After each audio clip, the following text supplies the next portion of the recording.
everyone. Thank you all for joining. Thank you for everyone for coming in on the live classes. I haven't done this in a while, but if anybody does want to join our live class on Wednesday night, you can. The best way is get to on the WhatsApp group. So you can either email me at rabbi.zitron@torahanytime.com or under the YouTube links, the YouTube page. There should be a link. I don't know if I put it all the time, but I really should start putting it more often. But in any case, you could always email me. Okay, so this is kind of a continuation from last class, and kind of can be a standalone. It's in the same Mishnah that we're speaking in Pirkei Avos, but we're going to tie it into Elul in Mirz Hashem with Hashem's help very, very beautifully. So, last class we spoke about the main concept of Elul, the main concept of when you're coming before Rosh Hashanah. Again, while this is a concept that is kind of highlighted during the month before the high holidays of Rosh Hashanah and Yom Kippur, really these types of topics where change is appropriate and even pushed is really applicable to every single month of the year. But just during the month before Rosh Hashanah, people force themselves to do more like New Year's resolutions, let's call it lahavdil, come before Rosh Hashanah. So we spoke about last class that if you want to make a change, we asked, like, you're going to make a small change, which is what our sages are telling us. What difference does that make? A tiny little small change is going to make a difference, but the way that we explained it is that when you have a continuous small change and it's continuous, then that in turn takes a change that happens internally, and you as a person from change, because of that. So a small change can actually result in a very, very large character change. Now, what we want to continue speaking over is continue to speak over about making these types of change, but we're going to go a little bit of a different angle tonight. We're going to go on an angle of an outlook, which is something that we speak about very, very often, because I believe very, very strongly that outlook in life plays a very, very important role in how we perceive not only reality, but how we have our own happiness, how content we are. It affects so much our reality. You have two people in the same reality. One person could be the happiest person in the world, the other person could be the most depressed person in the world. It's all depending on how we see our reality. So Rabbi Levi Yitzchak Berditchev was used to invite guests, specifically beggars, into his sukkah, and his Chassidim, his students, went over to him and says, "Rabbi, it's not befitting to you as one of the one, if not of the leading rabbis of the generation, going and hosting these, poor people that smell, homeless, it wasn't befitting of someone on his caliber." So he responded to them that he says, after 120, when I pass away, he says, I'm going to want to go into the sukkah of the Levyasan, which comes at the time of Mashiach, and they're going to come and they're going to tell me, Levi Yitzchak, what are you doing here? This is a place only for righteous people. This is the Gadol Adar. This is how he speaks. He says, yeah, and he responds, yeah, you're right. I don't belong over here, but in my sukkah, I never turned anyone away. And in this way, explained Rabbi Levi Yitzchak Berditchev, that because I never turned beggars, poor, smelly, whatever people away from my sukkah, from my home, I will be allowed, they won't turn me away, and I will be allowed to sit amongst the righteous people in paradise, in Gan Eden and in Olam Haba. So, when we think about this concept is a very, very simple yet important concept, that the way that you treat others, you will get treated. What Rabbi Levi Yitzchak Berditchev is teaching us, that I'm not going to turn this person away because I don't want to be turned away. I'll give you this, another example. There was a crazy person that would constantly visit the yeshiva of Novominsk. And it came to the point that the administration felt that this person was just causing too much problems. There's one thing that if you're a little bit of cuckoo for Cocoa Puffs, but you're in your own corner and you're doing your own thing, then it's okay. But if you're a cuckoo for Cocoa Puffs and you're in the aisles making announcements and disrupting the entire yeshiva, it doesn't become okay anymore. So what they decided was that they were going to ask this deranged person to please leave the premises. when the Rebbetzin heard about this, she said, "What are you doing?" He says, "You're sending him out?" He says, No. Bring him in. Let him continue staying over there." She didn't explain herself. A few weeks go by, and then she went and she explained herself, and she said, "Who's going to take care of him? You're going to have this guy. He's a little bit, so some nuts are a little bit, some screws are a little bit loose over there. That they're not, nothing is so clear in his head that's going on. Where's he going to go? He has nowhere else to go. He has only the yeshiva. We have to allow him to stay." And we look at him as a nebuch, as a person that's unfortunate. But after 120, we're going to get upstairs. And they're going to say, "What is this guy doing over here? What is this girl doing there? She doesn't belong in this level of heaven. She belongs, or he belongs, in a much lower level." But because we treated the person that doesn't belong in our base medrash, we treated him and we told him, "No, stay over here," and we welcomed him and we allowed him, so to us we'll be welcome, we'll be allowed even in places that we don't really deserve, which is kind of like a crazy mind. Like, it's a crazy shortcut if you think about it. Like, there are ways that you can get in places that you have no access to, because it just depends on how you interact and how you react to other people around you. If someone comes into your home and you're like, "What is this guy doing over here? This guy's, wild. Like, this, he shouldn't be over here." But we welcome this type of person. Again, we're going to speak about it, a little bit later, how, why, where, and when, should welcome people that are deranged. But when we go and we treat people with a certain manner, we are treated in that manner. So when we're welcoming people that don't deserve to be welcome, we also want to be welcomed when we don't deserve to be welcomed. This lesson is something that I take, very, very personally, specifically with tzedakah. And I believe I mentioned it before. And it's something that it's let me explain the scenario. The scenario is you're sitting in shul and you're davening, and someone comes over to you with, it used to be with noise, you hear the coins. Now it's a credit card machine, right? So come with you the credit card machine. So you take out your credit card and you have to punch in how much you're going to give this person. So let's say you decide you're going to give $5. So you write $5. You put your card and you put it on the tap, and it goes $5. Then the guy sees that he gave $5. He says, "Can I talk to you for a moment?" You have to say, "Yeah, of course, what's good." Obviously not during davening, but what can I do? And he starts telling you all his sob stories and everything that he's supporting 10,000 orphans that all lost their limbs and their kidneys and their hearts and their lungs and their brains, and they all need transplants, and they need the most money, in the world. And then he asks you, you gave already $5. Can you give maybe another 18 or another 36 or another that? And what I try to do, it doesn't happen always, but this is something that I try very much, that if a person goes and let's say I gave money and he asked me for more money, I give more money. Even though my initial reaction is like, "What? Let me take back that $5. Let me take back that $18. I already gave you the money. Like, now you're going to ask me for more money after that I gave you money." Like, that is my initial reaction. But for years already, I've been working myself. No, he says, he asked me for more. And what is my answer in my mind? Like, what do I say? What do I say to myself? I say, I go to HaKadosh Baruch Hu. I go to God.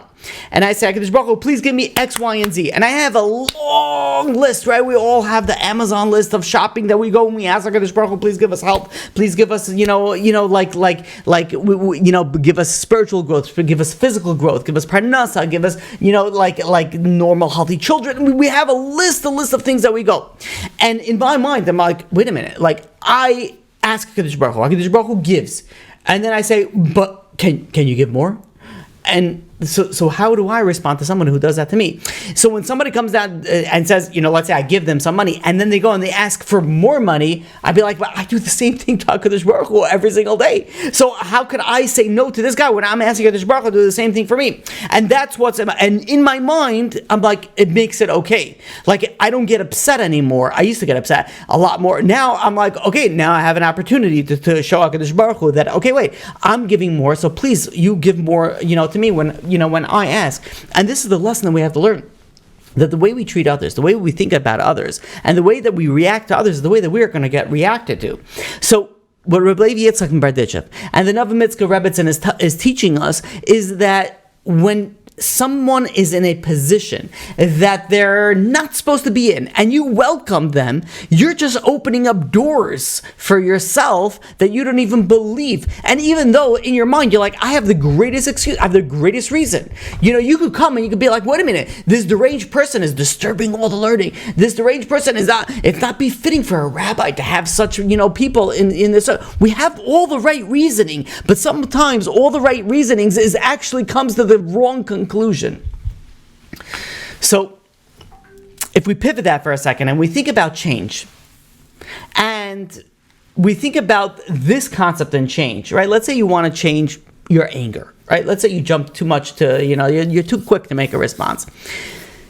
The way that you work on yourself in this is the way that Hashemayim, heaven, is going to work to you. So if you're quick to judge, if you're quick to hate, if you're quick to go and come to a conclusion, that's the way that heaven is going to judge you. But let's say someone hurt you. Let's say someone insulted you. And this is an important caveat. The closer the person is, the more that it hurts.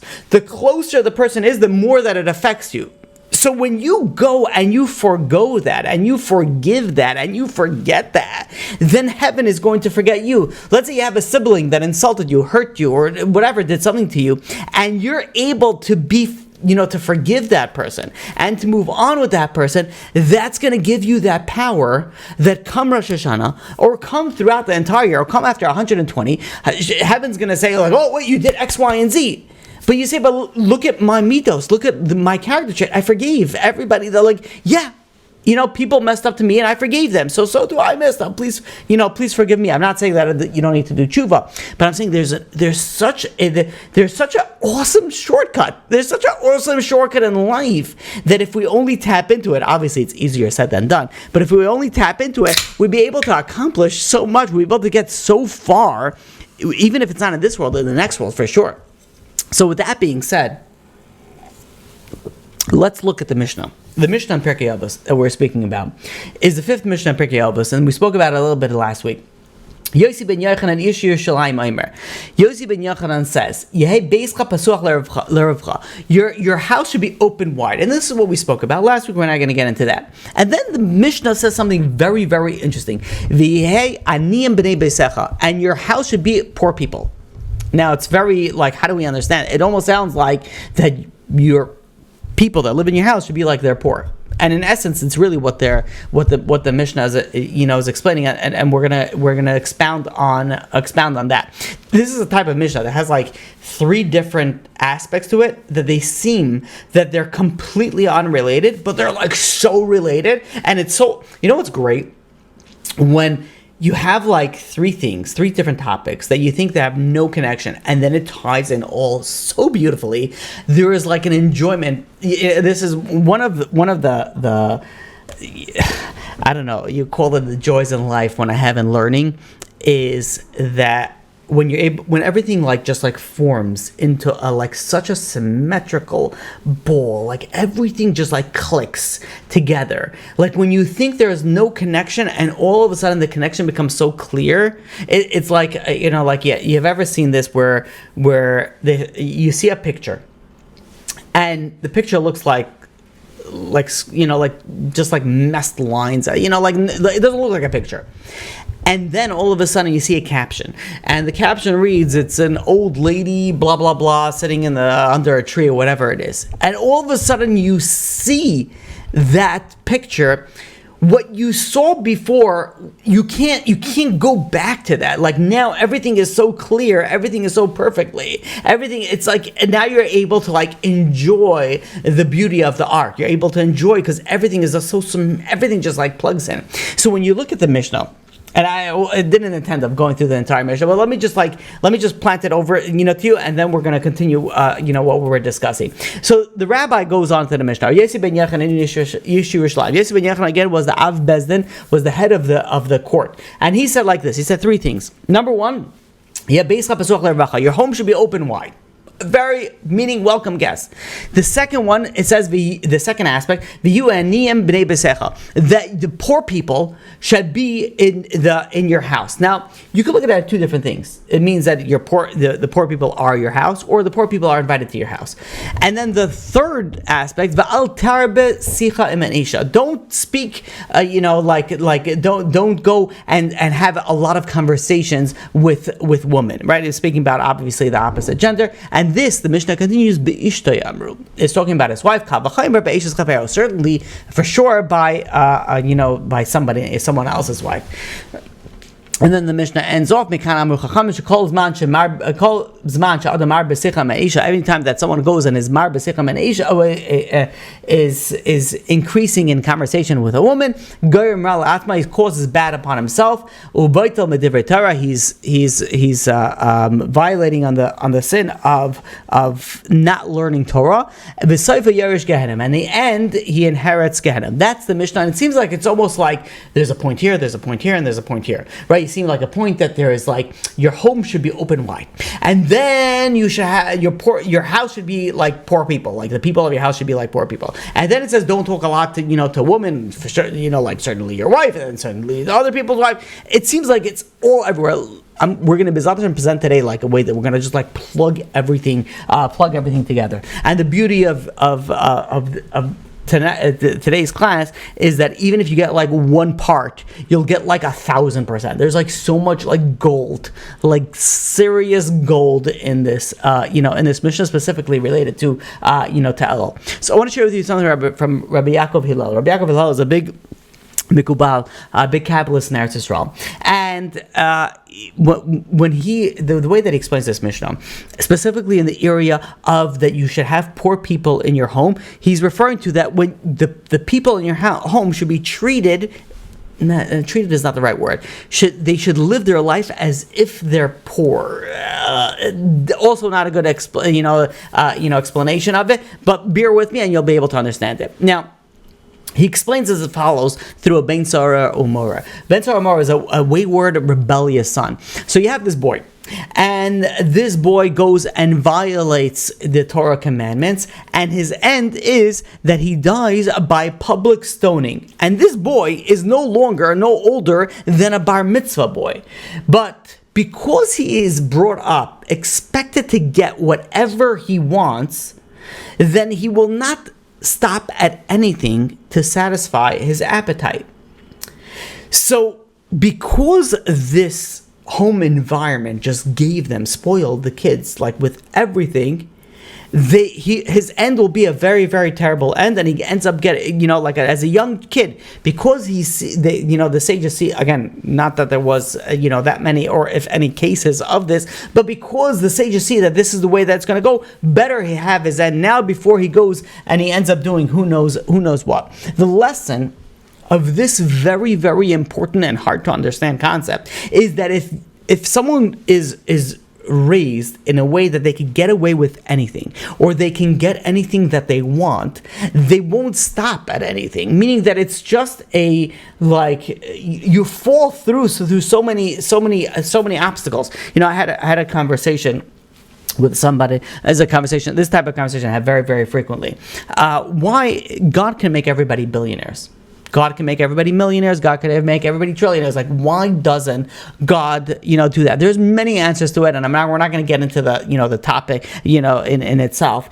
But if your mindset is that you could do whatever it is that you want, you will if you're not on a high enough level, then you're going to fall into such weird, devious situations. You're going to end up renting an exotic car in a who knows which country in Monaco, and you're going to end up going and and one thing leads to another, and I don't want to give examples of what's going to happen, but let your imaginations run wild. Who knows where your end is going to be? Look at all the billionaires nowadays and their personal life and how they're living. Now, not to say that we don't want to ask HaKadosh Baruch Hu that HaKadosh Baruch Hu should make us wealthy, but HaKadosh Baruch Hu should make each and every single one of us extremely wealthy, but we need to be able to handle that. And if our personality does not handle that, that's why HaKadosh Baruch Hu is not giving us that. Because what are you going to do with that money? What are you going to do with that power? If you're going to end up, you know what a Ben Sora Mora ends up? Because he gets everything, he ends up in such bad situation that he needs the death penalty to prevent him from going into the such deprivation. So while we have to be careful, and this is how Rabbi Yaakov Hillel explains it, we have to, the people in the household should be poor. What does that mean? They should have this mindset that they shouldn't get whatever it is that they want. They shouldn't get to that, even if it can be, afforded. Now, in our generation, there is a little bit a child has to know that you're able to give them whatever it is that they want, whatever. You have to be generous when appropriate. Let's just leave it at that. Right? There's a lot of aspects to that. We're not going to get into that. But you do have to be generous when appropriate. But there is a fine line where you have to okay, wait a minute. You can get whatever it is that you want. There is even if you can afford it, there is this balance that you need to have. Chacham Avadia Yosef brings down a story from the Talmud Yerushalmi in Pesachim that Rabbi Akiva and his colleagues were once going door to door to collect money to build a new base medrash. They got into the entrance of this certain rich man, and they overheard this rich man telling his child, go buy vegetables, but don't buy today's vegetables. Buy yesterday's vegetables because they're cheaper. So Rabbi Akiva overheard this. He says, wait a minute, must be that this rich man is going through some difficult times. And if he's going through some difficult times, then why are we going to go and ask him for money? He needs to worry about himself right now. So they started walking, they walked away. The next day, this wealthy man was in the marketplace, and he sees Rabbi Akiva, and he sees his, and his colleagues, and says, "Why didn't you guys, come to me and ask me for money if you're guys in town?" So, because he would always give them. So they responded. He said, we went and we overheard the way that you were speaking to your son. We figured you came on some hard times, so we didn't want to bother you. We didn't want to, press you. So he responded. He says, you may have heard the way that I deal with my son, but you don't know how I deal with my Creator. He said, and he goes over to them and he tells them, and he says, listen, I have to run out on an urgent business trip, but I want you to go to my house, and I want you to tell my wife that I told her that I wish that you guys will have a jug full of gold, which seems like, and it is, a lot of money. So give them a lot of money. So they go to the wife and they say, this is what happened. We came over here, they give the whole story, and then your husband told us to give us a jug full of gold. So the wife said, did he say full of gold or did he say overflowing with gold? It makes it a little bit of a difference. So they said, to be honest, we don't know. He said a jug full of gold. We heard that. That's good news. We figured we'll just come straight to you. So she decides and she says, listen, he says, I'm going to give you a jug overflowing with gold. And if my husband comes back and he says, no, I didn't mean for you to give a jug overflowing with gold, only a jug full of gold, I'll take those extra money that I gave you and I'll deduct it from my ketubah, and it's on me. And that's what she did. She gave these rabbis a jug overflowing with gold. When the husband returned and he heard about his wife's generosity, he doubled the sum of her ksuba, of her what was written on her ksuba. And this is what our Mishnah tells us. Our Mishnah tells us that you have to open your door wide, meaning that you have to donate generously, but the poor people should be in your, meaning that the lifestyle should be more on the thriftier side. Rabbi Elimelech Melezhinsk and his brother Reb Zusha from Anapoli were students of the Maggid of Mizrich, and they would wander very, very often. They had a self-imposed exile, and they would travel from town to town, and they would spread the teachings of the Chassidus. And they came to a certain town, the city of Ludmir. And they went over to the leading citizen of the town where he hosts a lot of people. It says, may we enter? Can we sleep over here? We're traveling from town to town. We're teaching people, and give them the whole spiel of what they're doing.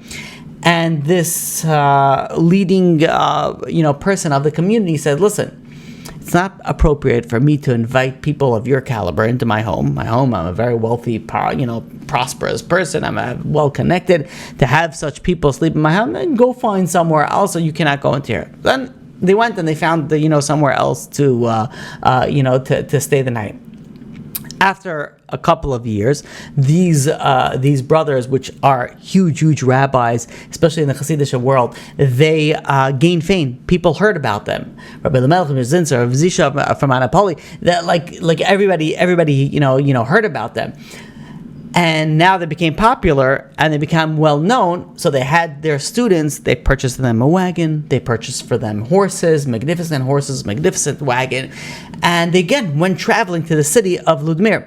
And as they enter the city, who comes in running to greet them? The leading citizen of the city. He goes and he runs over to them and he says, "Oh, hello, my name is so and so. I'm the wealthy man of the city. I would like for you to invite you to stay in my home." And the brothers responded and said, "Listen, we've been here a few years ago. You didn't welcome us into your home because we weren't on the caliber. We are the same people today that we were back then. The only thing that changed is our horses and our wagon, which is now what was purchased by our students. So if you feel it's so important for you to host us, really, what do you want to host? You want to host a horse and wagon, because that's the important aspect of it." So they told him, "Please take the horse and wagon, keep that by you. We'll sleep where we slept last time, and then you can give it to us when we leave."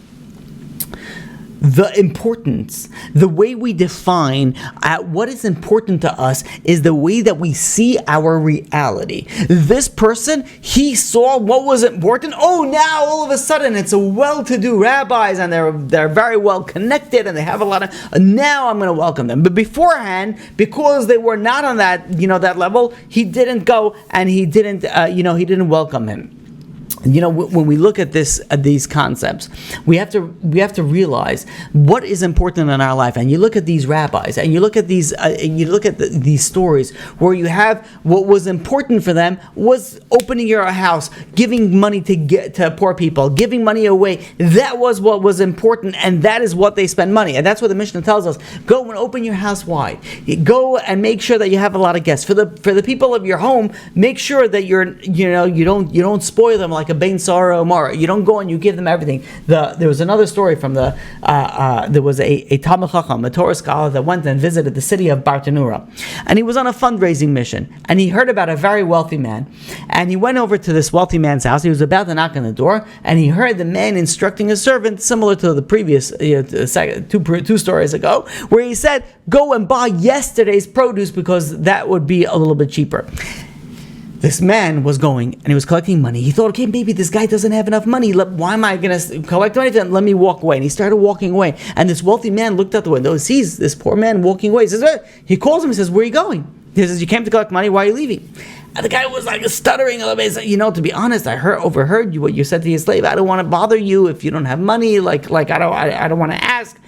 And he said to him, "Listen, the reason why I live this way is so that I should use my money to support Torah scholars." And in fact, he goes on and he says, "I give a significant amount of my money to my brother, Rabbeinu Avadia." Rabbeinu Avadia, who now lives in Yerushalayim, but Rabbeinu Avadia was a famous commentator on the Mishnah. Rabbeinu Avadia in Bartanura was a famous commentator, on the Mishnah. This was his brother. He said, "If I were to live my life like a wealthy person, if I were to live my life very extravagantly, I wouldn't be able to support the way that I support. So hence, I tell my servant this way, but my focus is the thing that's important to me, that I give money to Torah scholars, to people like you." Now, when we hear these stories and we hear, you have to make sure that you give, we have to put a fine line between stinginess and giving tzedakah. You have some people that they go and they tell their wife, "No, only buy the cheap products, only buy this stuff." Meanwhile, they have a lot of money.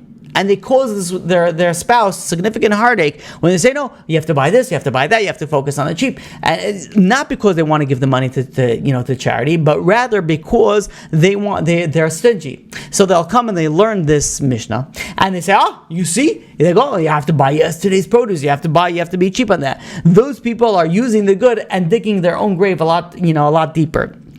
Really, what we're supposed to be doing is making sure that you treat your spouse the right way and let them have the endless amount that they need, that HaKadosh Baruch Hu has given you. But at the same point in time, we have to make sure that we have a significant amount that we're able to give to charity, we're able to give to tzedakah. And this, in fact, we know that when it comes to how much money you're going to make and how much money you'll have in the beginning of a year, Rosh Hashanah, HaKadosh Baruch Hu goes and decrees how much money you're going to make this year. However, this does not include money that you will spend on Shabbos, on Yom Tovim, and on your children's tuition. Now, I've had situations where people go and they say, okay, so if that's the case, I am going to go and I'm going to spend $10,000 on a Shabbos. And, and then they go bankrupt. And the reason is that that's the incorrect way. Really, what you're supposed to do, and this is from Rabbi Hillel, you're supposed to go and you have to be logical and you have to be considerate. Meaning, if you spend a certain amount of money, during the week for a meal, you spend a little bit more for the honor of Shabbos and for holidays. I've had people where they wrote a check for a tzedakah organization for $100,000, and then meanwhile they weren't able to make rent, but they post-dated it for a year, and then they get upset. Why didn't God fulfill that? I wanted to give the charity, and the answer, well, let your imagination go and explain what the answer is. What was the reason? The reason really that they wanted to give, meaning if they would have made $100,000, would they have given it all away? Or they needed to make $1 million to be able to give that $100,000 away. We can't fool ourselves, so we have to be real of who we are. But at the same point in time, we have to realize that there is a special blessing, and we have to go and spend more money for Yom Tovim and for Shabbos, as well as for our children's education. And we're speaking about money, and we're thinking about money. Human beings have a very, very funny relationship with money. When you look at a 5-year-old gets excited over a very, very small present. You give the 5-year-old like a really, really cool candy, they are so happy. You give the same candy to a 10-year-old, they're not going to be as happy. But if you give this 10-year-old a pretty cool present, like something like some sort of drone, they're going to be really, really happy. But if you go and give this drone to a 20-year-old, they're like, well, I don't care about this toy. But you give the 20-year-old a car, that's going to give them a level of happiness. You give a 40-year-old, a car, and be like, okay, whatever. You give the 40-year-old a house or an investment, all of a sudden it gets, there's excitement there. And if you think about how life works, when we're younger, we're happy with a very, very little. And anything like bonus after that, we get super excited about it. As we get older, we kind of get used to more things, and those same things that excited us when we were younger don't excite us anymore when we are older. And the psychology behind this, that if we're constantly pursuing pleasure, we will always want more. We will always want the next thing. And the more that we indulge in it, the less that we will be satisfied with it. Meaning that if, let's say you have let's say a well-to-do businessman. You go and you gift this businessman a $500,000 yacht. Like a beautiful, beautiful yacht. This businessman, even though he has some money, he's living comfortably, he's being very, very excited.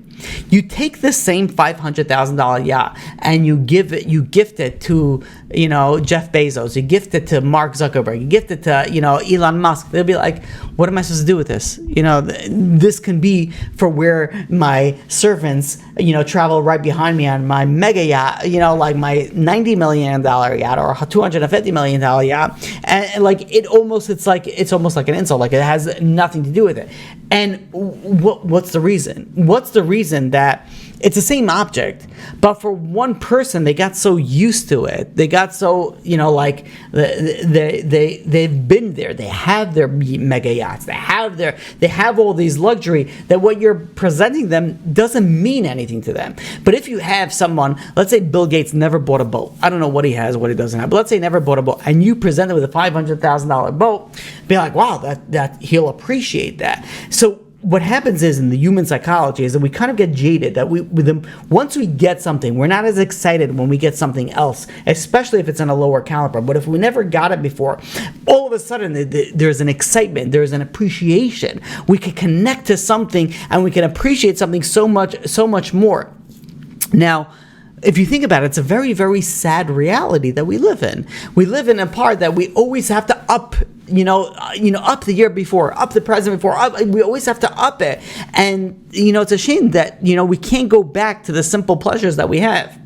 But the truth of the matter is that you could. You could get back to the simple pleasures. You could get back to it. And I want to share with you, I want to go a little bit on a detour. Recently I was able to visit. I appreciate nature. I really do love. Nature. Marble Masar Hashem is, something that through, over the past few years I really gotten into it. So I was able to visit a place that had beautiful mountains, beautiful sceneries, and I have this method that I do when I visit nature, and I try beforehand to focus and clear out my mind, that I'm able to focus on Hashem's creation, that I'm able to focus on the beauty of what I am, looking at. Because there's been times where I've seen things that are beautiful, and I'm like, okay, whatever, take a picture and, just move on in life, whatever it is. And it bothered me. I'm like, why doesn't it connect to me more? So all I did was change the mindset. Before I would go and visit something, I would spend and meditate a little bit and be like, okay, or even while I'm there, I go and I meditated on it. And when I started doing that, what I saw was mind blowing. It changed my reality of what I've seen. So I visited a place with beautiful mountains, and I was like, I did this my preparation. I went through my process, and Marabu Masach Hashem, really the beauty of Hashem's creation. And then I came home, and I live in New Jersey, so I live right outside Lakewood, and I wasn't blown away. It's a flat place. There's no mountains. There's no scenery. I'm like, and then it bothered me. I'm like, why is this not mind-blowing like the beautiful mountains? Why is it different? So I started doing research, on these things. And in our area, we have a lot of oak trees. And I started, looking into it. I found fascinating facts that I never, a mature oak tree has an average between 200,000 to 500,000 leaves. You understand what that is? A very old oak tree can have over 1 million leaves. Every year, every season, it falls down in the sun, right? It falls down in fall, and then it regrows again, in the next, come spring. And I started to think, I'm like, 500,000 leaves per tree? Do we even begin to what's the beauty of a mountain? It's the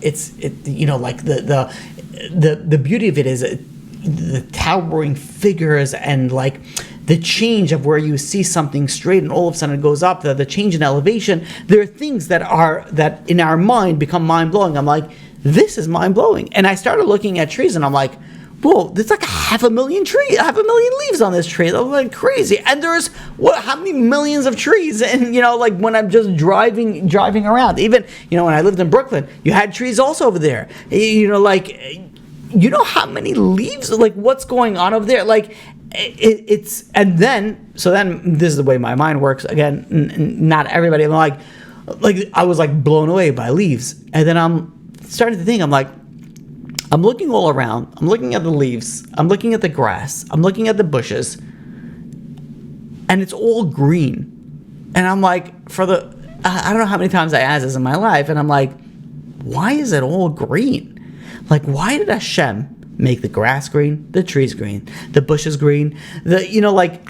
Most foliage around the world is green. And I'm then I went on a rabbit hole. I'm there's got to be a reason. Why would Hashem make all the trees, all the nature, all green? What's up with that? Yes, you have a few yellow, a few discoloration, but the bulk of it, 90% of it, is green.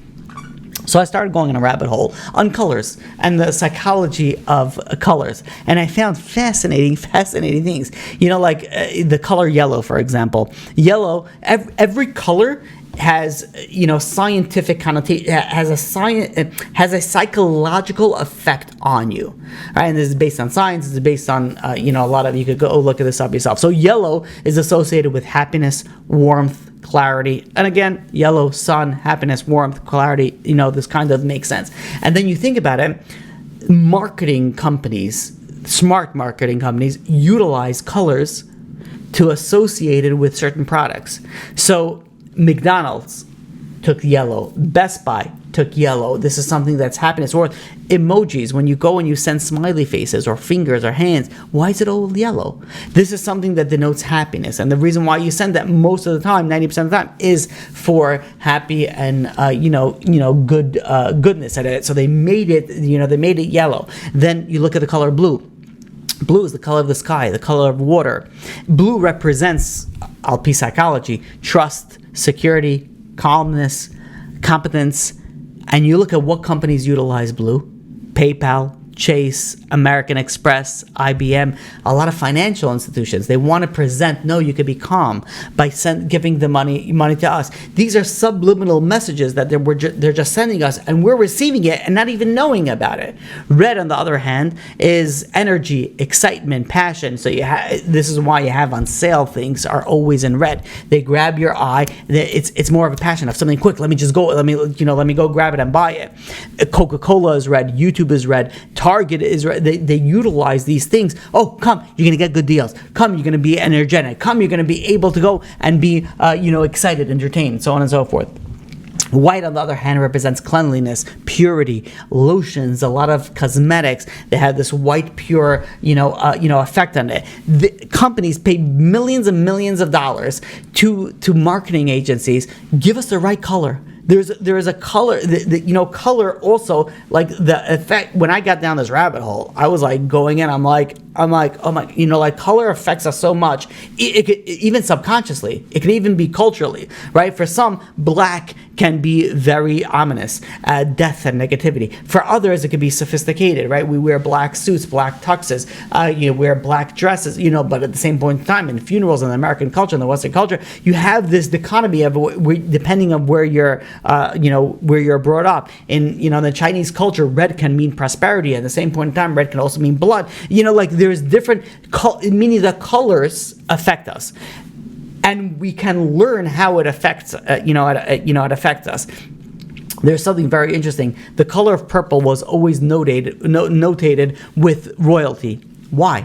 What would purple have to do with like royalty and expensive? And the reason is that the purple dye is very hard to find in nature. So it was very, very hard to get through purple dye and purple clothing because it was very expensive in the olden days. So they associated with royalty, with expensive things, and that's why you have products nowadays that they want to show a certain, certain high caliber. They put a certain level of purple, not too much purple. The psychology behind it is really, really, mind blowing. And they did research on this. It wasn't just someone who just made things up. They did research where they put, and here's an example. They put two groups. One group worked in a white office and one group worked in a blue office, meaning the walls were painted white and they were painted blue. They found that people that worked in a blue office made 20% less mistakes and were more confident in what they were, what they were doing. So I was going down this rabbit hole and all these colors and how these colors, and I'm like, there's got to be a reason. Why did Hashem make everything green? You ever realize that you walk out, it's green, right? Okay, so sometimes during the winter, it discolors a little bit, especially if you have grass, but if you have evergreen trees, everything is green. Why would HaKadosh Baruch Hu make everything green? So looking onto the research of what's with the color green, it was found through multiple studies that viewing green spaces, even pictures or videos, it reduces the heart rate. It makes you a point of relaxation. It reduces muscle tension. It relaxes you. And that's why a lot of hospitals and waiting rooms have some soft green tones to it. It's a very calming atmosphere. And they did a very, very interesting a study where they had patients that were post-surgery. same surgery. They put them in 2 separate rooms. One room had a window that looked out to a brick wall. Another room had a window that looked out to a garden. Beautiful flowers, foliage, trees and things like that. They saw 3 things. They saw that the people that in the room with the window into the garden, they had a shortened stay in the hospital. They had less complaints to the staff, and they needed less pain medication. As opposed to people in the brick room where all they saw was brick, they needed more medication, more pain medication. They had more complaints, and they had a longer stay. Now, all this is something that you have to think about. It's not that you go into the room and be like, oh, I need a window here, or I'm not going to heal. It's all subconscious, meaning it's the way that it's your outlook. You see certain things, your mind reacts differently. We all know, for example, that stress has an effect on our health. But if we go and we implement that into being less stressful, not because we put ourselves in less stressful environments, but we work on our mind and be like, okay, this is not something that should make me stressed out. It affects your health. It affects your reality, meaning your outlook. Your outlook affects your reality. Yes, you have these outside influences of color and sceneries and scenarios that affect it, but we could do that internally without all those. Obviously, all those are better, and there's a reason why Hakadosh Baruch Hu did that. And it's very interesting. The color green is directly in the center of the visible spectrum, right? So there's different colors. For the wavelengths of colors are very different. The center is green, meaning you have the warm colors, which is red, orange, and yellow. You have the cool colors with the blue, indigo, and violet, and you have the center, which is green, and that represents stability and harmony. It's almost like it's like a mental pacifier. There's a sense of peace, equilibrium, and the like when you dig in a little bit deeper, when you look at like a few hundred years ago or a few thousand years ago, green represented edible plants. It represented shelter. It represented that there must be a water source nearby. So it was calming just to see green, because that there was something nearby that would be able to help you survive, right? Assuming you're lost in the wilderness or whatnot. So what you see over here, that there is HaKadosh Baruch Hu created the world. And he said, listen, you're going to be in a stressful environment. You're going to be that. I'm going to create green everywhere so that you should realize, be relaxed, be that. And when I was thinking about that, and I'm like, you know what? Like, I go outside, I look at the trees, I look at the grass. This is something that is very relaxing, and we don't even begin to think about it. Now, HaKadosh Baruch Hu put this in specifically. Everything could have been great. You ever realize that? Food could have been great. Why is there a fruit that's red, orange, yellow, green? We know also, by the way, green vegetables, green leafy vegetables. Anybody who's a dietitian knows that that's extremely, extremely healthy. We have all these color variety in food. HaKadosh Baruch Hu gave us so much that it's so subconscious. It's like hidden under layers and layers that we don't even begin to understand. And we just kind of like cruise through life and be like, let me eat this, let me enjoy this. And we don't stop for a second and appreciate it. And the reason why we need to appreciate, and if we could go and pivot back to our Mishnah. The Mishnah tells us, the poor people shall be in your house. A poor person doesn't have much, right? So anything that they have, they greatly appreciate. If we look at life and we look at things and we open our eyes and we see things that we didn't see before, we begin to appreciate things. It doesn't mean that you have to treat the people in your home poor, like be very stingy with them. But rather, if you change the outlook like a poor person, they see a bowl of soup that's warm, they're so happy. They're so excited. They got something. They have shelter. They're very excited. They're very happy. The little things in life make a huge difference for them. And maybe this is my own interpretation. Maybe this is what the Mishnah is saying. The Mishnah is saying, that you and ani and bnei beisecha, the poor people should be in your house, meaning that your outlook in life should be like a poor person, meaning appreciate everything that you have. And once you appreciate everything that you have, you see reality very different. And want to see reality very different than the beginning of the Mishnah, that you should have a lot of guests, you're going to be able to treat them very differently. You're going to have a guest that comes into your house. Yes, you may have a stressful week, and maybe you're not in the mood of talking to them, you're not in the mood of hosting them, but all of a sudden you're like, wait a minute, it's amazing, it's great. I got the yellow sun, I feel warmth, I have the green grass, I have the blue water, I have all this nature that's just relaxing, and all of a sudden you start appreciating life, and then you go to the guest and you're going to be like, okay, now I could treat you the way that you need to be treated. Now I could relate to you in a very, very different way than if I would have been in my own closed circuit that I was before. Meaning that if you live life like a poor person, meaning that you see and you start appreciating all little things, all of a sudden this is going to go and affect the way that you treat other people. And this is what the Mishnah is telling us. Open your house wide, invite everybody. But how are you going to do that? How are you going to go? It's not just about bringing people into your home. How are you going to treat them? How are you going to talk to them? If you have the eyesight, if you have the vision, if you have the mindset of a poor person, you start appreciating everything, all of a sudden you're going to be able to relate to the poor people. You're going to be able to relate to them. You're going to be able to speak to them. You're not going to be so stressful on yourself. You're going to be focused more on the other person. And this is what the Mishnah, and let me bring you some proofs for why I'm saying what I'm saying. The Gemara on Bava Basra, page 9b, tells us that if someone gives tzedakah to a poor person, they get 6 blessings. But if someone goes and makes him feel better, they get 11 blessings. Meaning that it's more important that you go and you make this poor person feel good. But how are you going to make the poor person feel good if you're suffering in your own life? But if you start appreciating your own life, then you're going to be able to go and help someone else. And this is why we see this many times, the story of of many Rabbanim. For example, the Kutzker Rebbe, if a Kutzker Rebbe had a guest and he was going to partake in a meal, before the Rebbe gave him the meal, he would go and tell him, by the way, here's where you're going to be sleeping. You're going to be sleeping over here. Now, why would he tell them that before he ate the meal? Because this is a poor person, doesn't have any place to go. He's going to be eating the meal and he's going to be thinking about, where am I going to be sleeping tonight? What am I going to be doing afterwards? So he's not going to be able to really enjoy the meal. But if you tell him before the meal, don't worry about it. You're taken care of. Tonight, you're sleeping over here. You got yourself covered over here. So he's going to enjoy the meal so much greater because he knows already that that it was covered. Rabbi Eliezer, the Baal Shem Tov's father, if let's say someone came and asked money, was collecting money, the Rabbi Eliezer, the Baal Shem Tov's father, would give him money first and then invite him for the meal. Why not invite him for the meal? Let him eat and then give him money. Because Rabbi Eliezer knew that the whole reason the person is here is to collect money. You're going to start inviting him in, and then you're going to give it. But, that's not his purpose is collecting money. You give him money, now he's relaxed. He knows he got this money. He's going to eat the meal, and he's going to enjoy it so much greater. You look at how the sages are treating the poor people. Look at how the rabbis are treating the poor people. First, they make sure that mentally they're going to be able to be relaxed.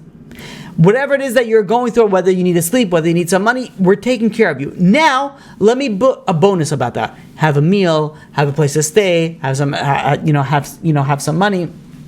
And this is what the Shlag goes on a step further. The Shlag Kaddish tells us that let's say you're going through a difficult time. You have a guest.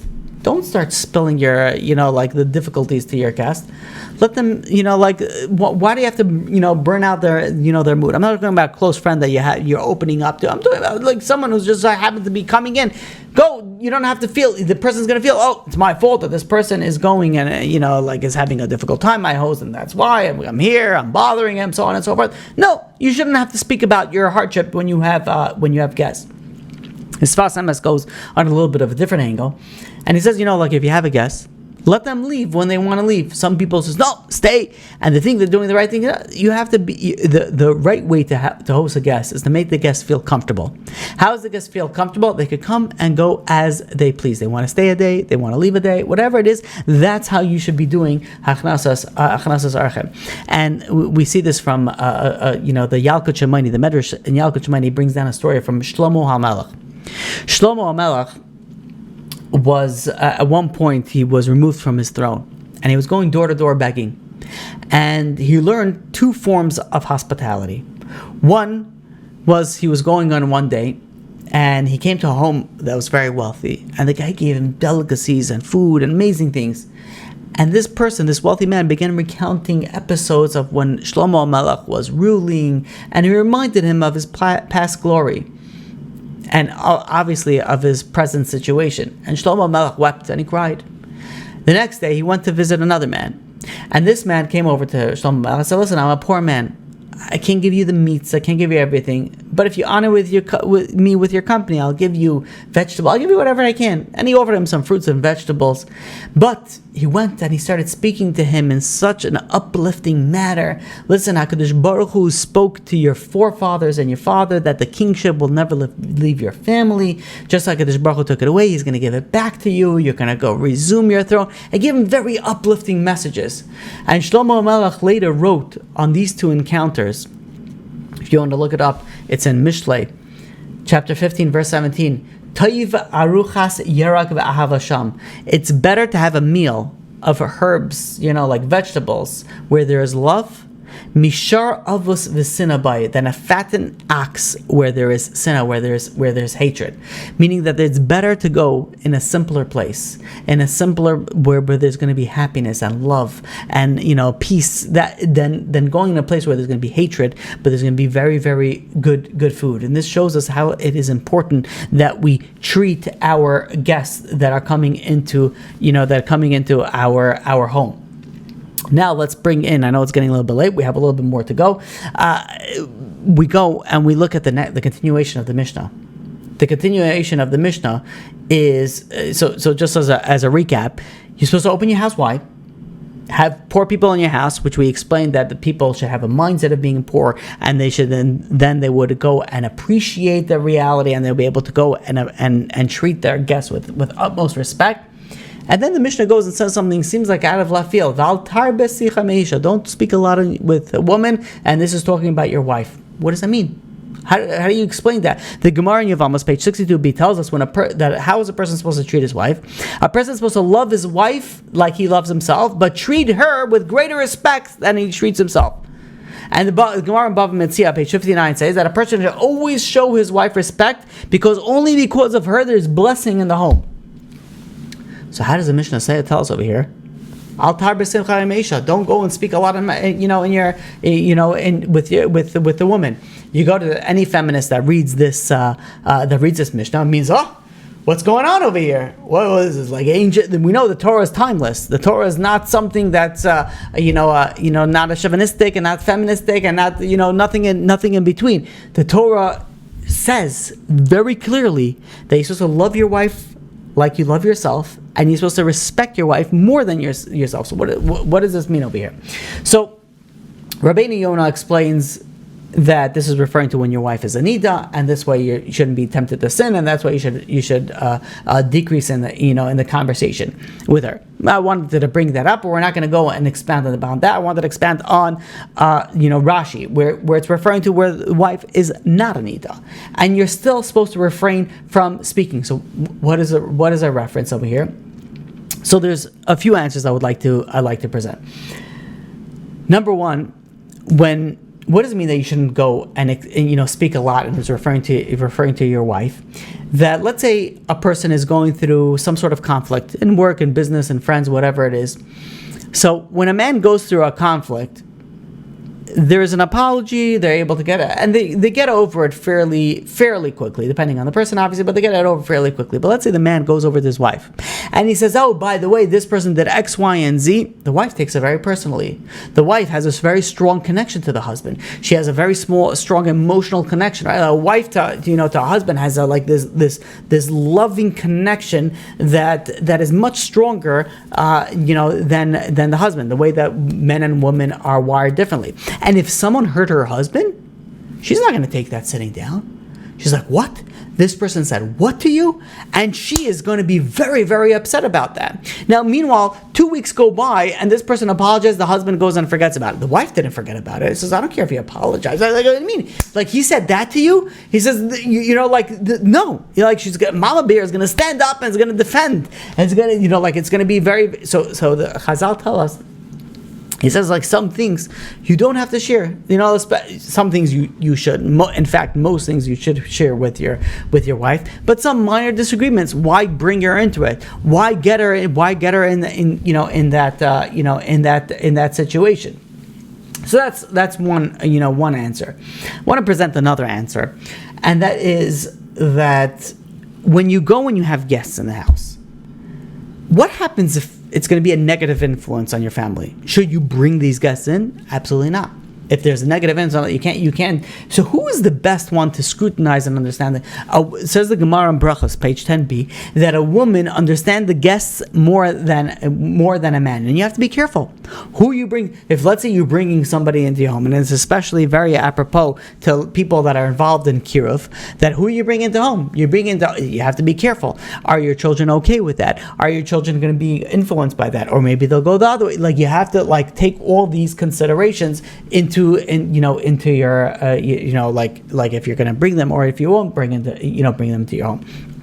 So when the Mishnah tells us don't converse excessively with your wife, let's say you want to bring a certain guest and the wife says, no, this guest is not for the house, you shouldn't go and start speaking at length about why not, maybe this, maybe that. Why? Because it could end up being in Lashon Hara. It could end up being in Lashon Hara. So that's why the Mishnah tells us do not converse excessively with a woman, and this is referring to your wife. Why? This is referring to, what's the Mishnah speaking about? The Mishnah is speaking about guests.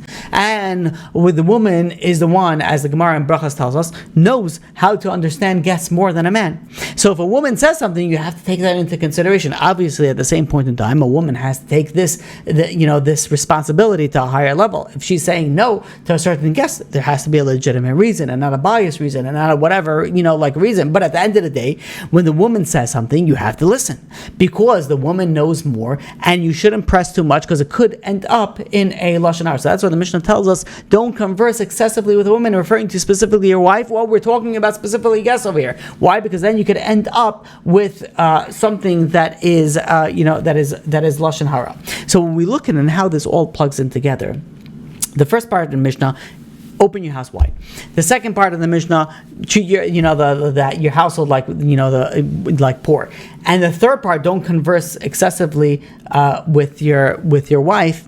How it plugs it in, but how it plugs it even greater is that we said what you're supposed to bring guests, and how you're supposed to bring guests, that you should treat them, if you treat yourself and your mind like with a poor mentality, that you start appreciating everything, you'll be able to go and treat your guests so much greater. But at the same point in time, what does the guest say? The Gemara tells us that when you give someone money, you get 6 blessings. When you go and you appease them and you speak to them, you give them 11 blessings, meaning that you're going to get more blessings if you go and you appease them. So what happens if you have a man that comes in and it's very depressed, and you go and you schmooze with the person, and you go and you speak and that's great, you uplift it, you got 11 blessings. But what happens, and now the woman comes in the guest in your home, and what are you going to do? A woman she's depressed, she's sad, she needs some uplifting. So you have to go and you have to speak to her. The Gemara, the Mishnah tells us, whoa.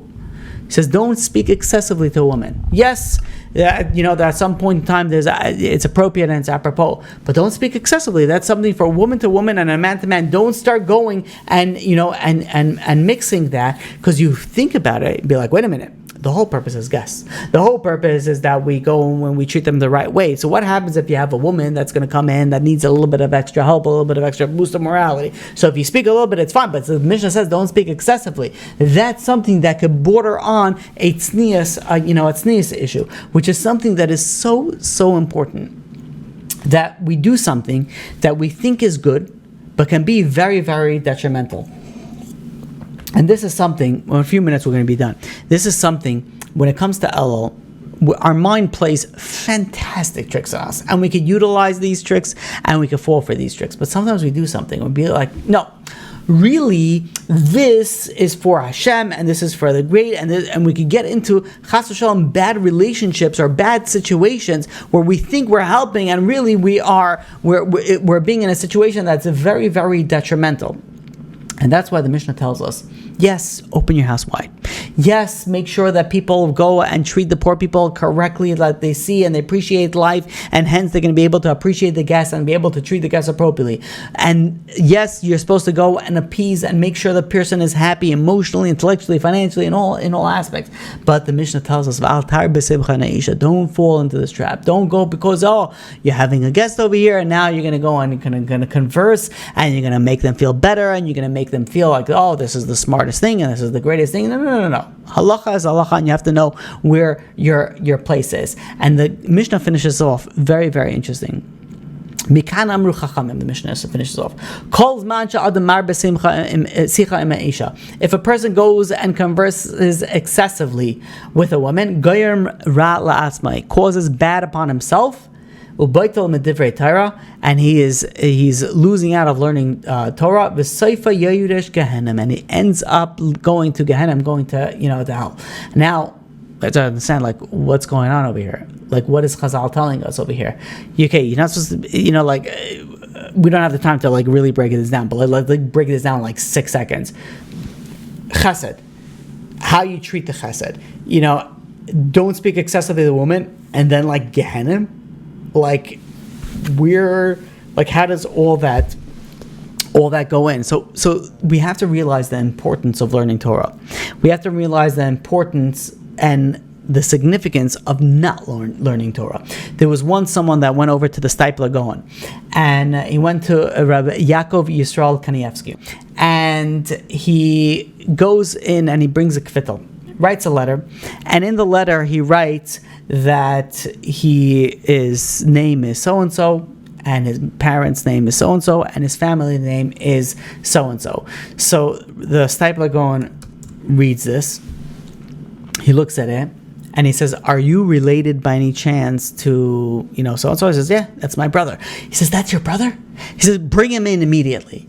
He brings him in, the Stipler guy wants, he wants my, my brother. He brings him in immediately. He says, "What is the Stipler going?"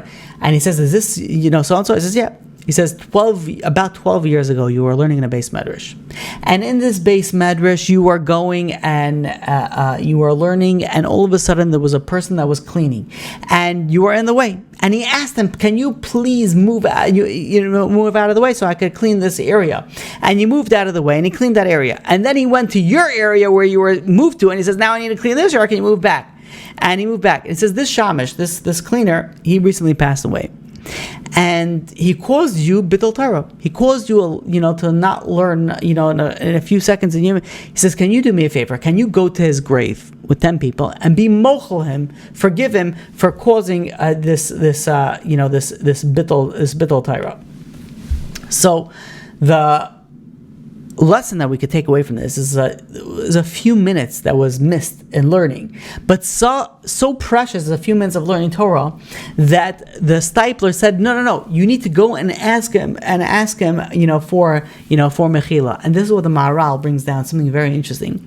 Let's say you waste time in your schmoozing when you're supposed to be learning, and then you go and you return to your studies. So fine, you could return to your studies, but the Maharal says that it's more difficult if you're schmoozing with a woman, that's someone that you're not related to. You're speaking to that. It's more difficult for you to go back to learning after a conversation with this type of woman, as opposed to just having a regular conversation. And this just teaches us and learn, that we have to take in mind the importance of learning Torah, the importance on focusing on the delving in the Torah and the focus on the Torah, and what could result on the lack of that. I will take that to the final point, essentially a beautiful, important point. The Sota is a woman who was accused of a married woman that was accused of immoral conduct, and it was a very, whoever doesn't know the situation, it's a very public, humiliating ordeal to establish either her guilt or her innocence. And right after the laws of the Sota is the laws concerning those of a Nazir. A Nazir is someone who goes amongst a few things, they refrain from drinking wine. And one of the reasons is that they saw what happened to the Sota. They saw what happened to an unfaithful wife. And they said, what is one of the reasons that happens? That when people get drunk, when people go and they introduce these certain, levity, situations. So he's going to make sure, she's going to make sure that they're not going to go and fall into the head, and they refuse to go and drink alcohol and drink wine. Asks Rabbi Yitzchak Zev Soloveitchik of Brisk. Wait a minute.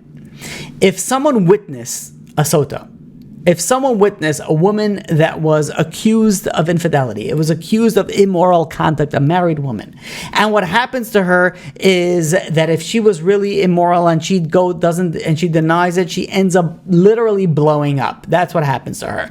And someone witnessed that. Why would that person go and say, "Oh, wait a minute, what can cause that is going and drinking wine, so hence I'm not going to drink wine anymore"?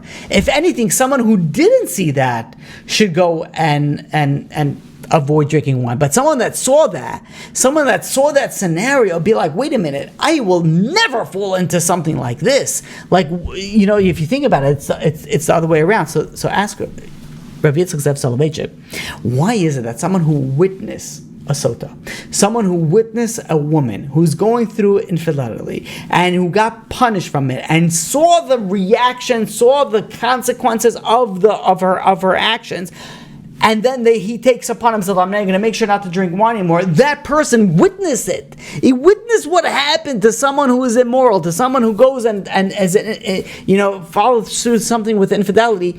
That person should be like, I'm never going to do it, right? When you witness somebody, they used to do this for, I don't know if they still do, to prevent kids from smoking. They would bring them to the cancer ward and see people that they have to speak with the town, like they lost their vocal cords, they smoke, they have a hole in their esophagus that they have to go and they have to breathe through that, and have to smoke that. Well, look what smoking does to you, it's terrible to it. So a kid sees that, never wants to do it, he never wants to do it again. He says, those are the people. Why? Says Rav Soloveitchik, it should be the people that didn't see that.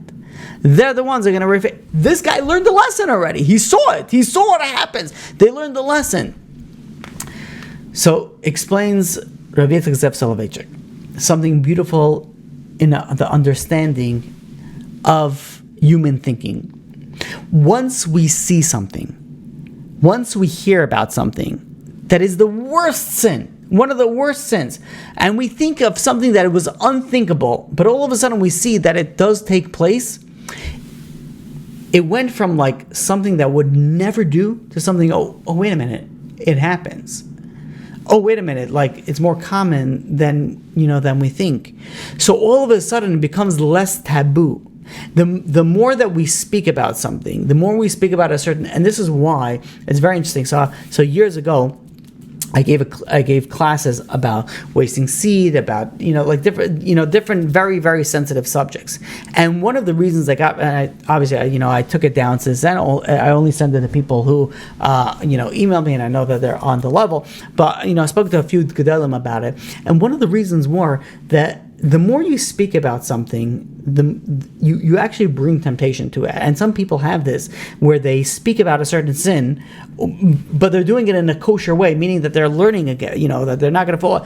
But that is a temptation in itself, meaning that what happens is that the more you speak about something, even though you're speaking about how taboo it is and how bad it is, it becomes more real in your life. It becomes more like, oh wait, so people do this. So it becomes, and this is what happened with Amalek, right? So right after the Yidden left Mitzrayim, nobody wanted to touch the Jewish nation. They were like untouchable until Amalek came, even though they lost. But it was like the Gemara explains it, that when you have someone that jumps into hot boiling, like bathhouse, bath. Well, even though it's boiling hot and no one went in, but once the first person goes in, the next person feels more comfortable going in. So the psychology on it is that when you're speaking about something, like sometimes it's more detrimental than actually it is helpful, and that's why they told me, the Chachamim, like certain topics you're not supposed to speak about. Why don't you speak about it? Because the more you speak about it, the more people will feel like, okay, wait a minute, maybe more people do. It makes it changes the tabooness of it.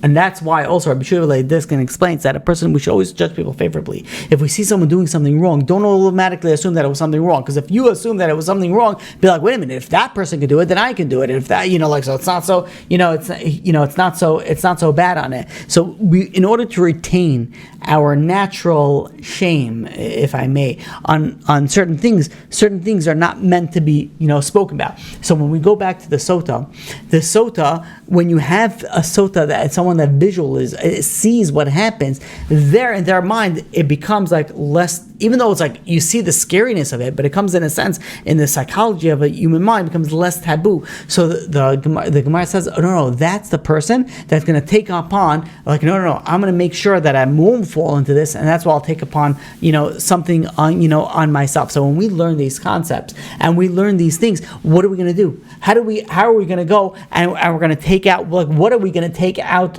from these topics, from these situations? And we look at Elul. Elul is a time of spiritual upgrade, but we all want to improve ourselves. We all want to clear. We all have this mental clutter. We have this anxiety, the complicated relationships that we have so much going in our mind, and we want nothing more than to clear out the clutter. We want to clear out, like you go on vacation and you just like clear everything out, and you're relaxed, and you don't jump to conclusions. There's like, how do we take that vacation of our mind? How do we go and we upgrade our mind and clear out this mental clutter? So what we learned was it's all about your outlook. Your outlook is everything. Look at Rabbi Levi in Berditchev and how he went and he says, I'm going to invite poor people I'm going to invite the smelly people. And they were right, because you know what? They're going to come to my sukkah. When I want to go to the sukkah after 120 and to come time of the sukkah of the Levi, I don't want them to kick me out.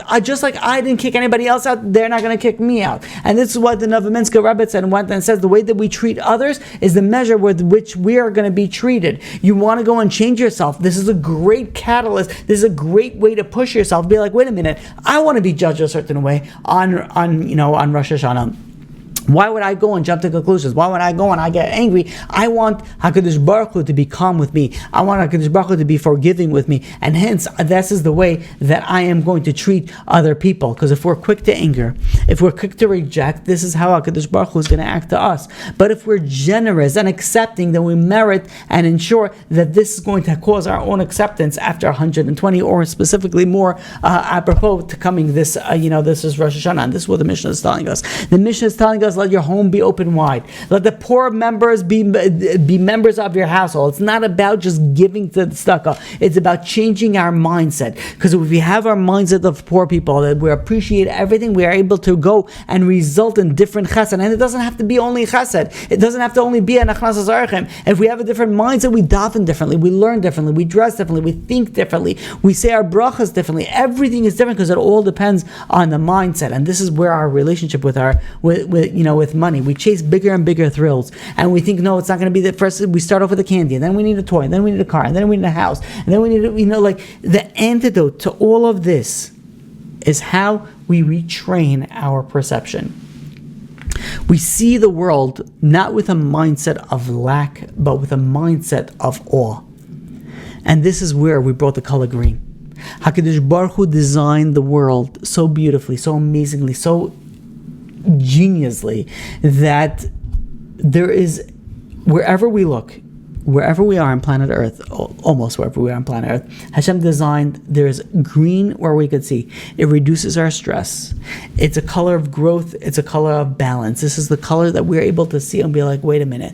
Like, we have to allow that. We have to allow that to come into our mindset. We have to open our mind to be able to appreciate that. And once we go and we appreciate that, we have that green mindset, we have the mindset of appreciation, then all of a sudden our interactions, ben adam l'chavero, is going to be very, very differently. We're going to treat everybody very differently. And certainly, ben adam l'makim, between us and HaKadosh Baruch Hu, we're going to go and daven and we say, like, well, we say, thank you, HaKadosh Baruch Hu, for the beautiful world that you have presented to us. So we look at this Mishnah.